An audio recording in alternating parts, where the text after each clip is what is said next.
A light magnitude 3.5 earthquake hit 47 kilometers, 29 miles, away from Pyin Oo Lwin, Mandalay, Myanmar, around noon of Friday, April 25, 2025 at 1:59 p.m. local time, GMT plus 6:30. The depth of the quake could not be determined, but is assumed to be shallow. The quake was not felt, or at least not reported so.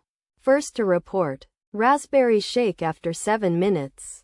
The earthquake occurred 2 days after a magnitude 3.5 earthquake had hit on Wednesday, April 23, 2025, at 12:02 p.m.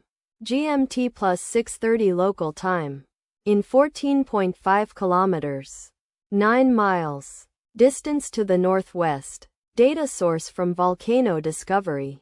Did you feel it? Let us pray. May the earthquake that occurred not affect our brothers and sisters there. And may the earthquake not happen again. Amen.